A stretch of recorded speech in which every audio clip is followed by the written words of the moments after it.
नमस्कार, मैं उमेश गौतम, समग्र प्रदेश समाचार से। ये कैसा बवाल, हाँ इसे बवाल ही कहेंगे। बात करते हैं ग्वालियर की और 15 अक्टूबर की तैयारी की।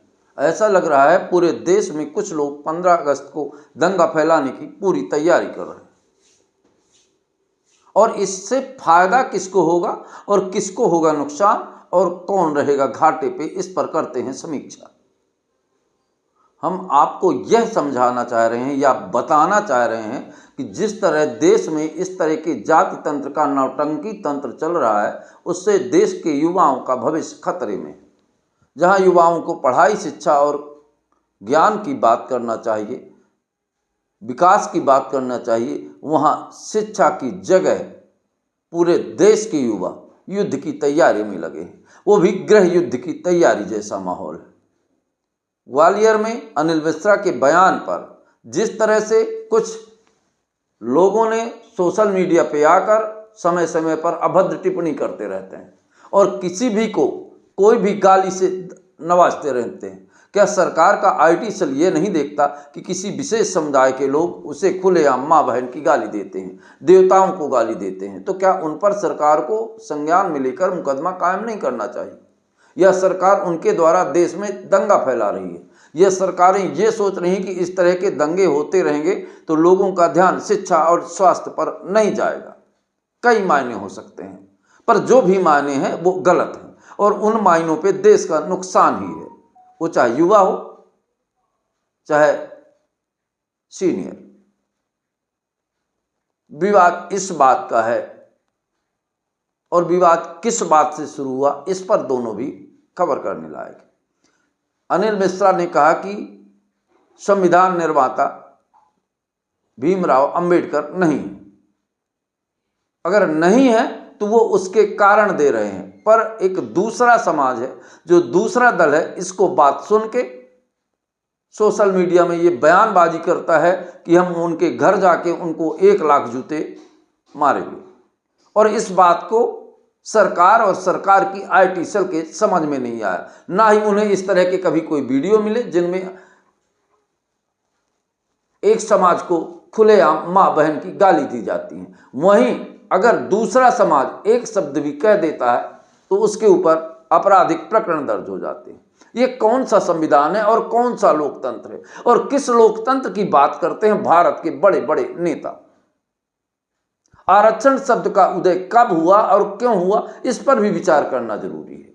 आरक्षण शब्द का मतलब था कि जो गरीब और दबे कुचले लोग हैं उन्हें नीचे से उठाकर अपने बराबर लाना, ना कि उन्हें ये शक्ति देना कि वो अन्य समाज के लोगों की माँ बहन की खुलेआम मंचों से गाली दे। ये आरक्षण या संविधान में कहीं दर्ज नहीं है। पर सरकारों को और राजनेताओं को सोशल मीडिया में चल रहे इस तरह के आतंकवाद को नहीं देखा जा रहा और इस तरह से देश के अंदर जाति जाति में लोग लड़ने और मरने के लिए तैयार हो गए हैं। और इसका सबूत इस बात को है कि सरकार को पता है कि निश्चित तौर पर कोई बहुत बड़ी घटना घट सकती है।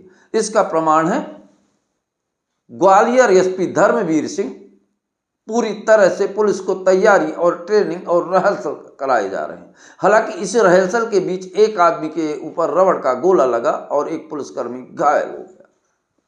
सवाल उसके घायल होने का नहीं, सवाल इस बात का है कि पूरे मध्य प्रदेश की पुलिस व्यवस्था, आम जनता की निगाहें 15 तारीख के उस दंगे की हैं जहां कोई भी घटना बहुत बड़ा रूप ले सकती है।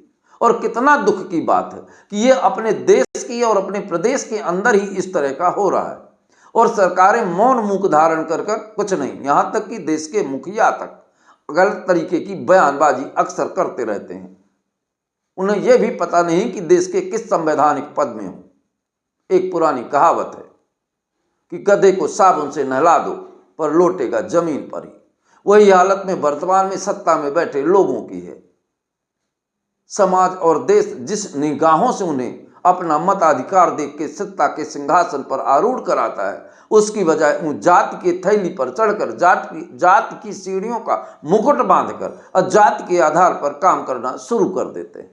इससे लोकतंत्र हताहत नहीं होता, जबकि लोकतंत्र में जात की कोई अहमियत ही नहीं है। जात की अहमियत केवल आरक्षण के लिए है। और उन आरक्षण को जिन्हें नीचे से ऊपर उठाने की बात कही थी, आज वो समाज में विद्रोह फैला रहे हैं।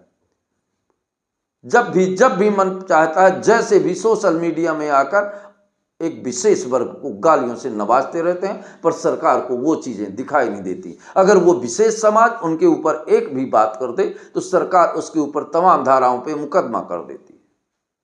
तो आखिर सरकार चाहती क्या है और सरकारों का उद्देश्य क्या है? क्या यही असली विकास है और क्या यही असली लोकतंत्र है कि देश के अंदर आपसी दंगे फैलाए जाएं? तो नहीं चाहिए ऐसे लोकतंत्र को, और नहीं चाहिए ऐसी सरकारों को जो देश के युवाओं को आपस में लड़ाने और टकराने का काम कर रही है। ग्वालियर कांड से व्यथित है मन, और होना भी चाहिए, क्योंकि हमारे देश के अंदर जो भी है वो अपना भाई, बंधु और सगा है, और ये सगे आपस में लड़ते हैं तो निश्चित तौर पर महाभारत का युद्ध का परिणाम पूरा दुनिया जानती है कि महाभारत में जब आपसी द्वेष के अंदर युद्ध होता है तो देश का विनाश निश्चित तय है। और राज सत्ता पे बैठे नेताओं को इस बात को समझ लेना चाहिए कि अगर दंगे की विभीषिका एक शहर से होती है तो पूरे देश को लील जाएगी। इसलिए हमें, आप और सबको यह समझना पड़ेगा। और दंगा फैलाने वाले वो जैसे लोग हों, उनको जो जहां है और उन्हें रोक सकता है तो अच्छी तरीके से समझा बुझाकर रोकना चाहिए, और जिस तरह से माने उसको वहीं रोकना चाहिए। यही राष्ट्र, धर्म और देश हित में है। दोस्तों नमस्कार।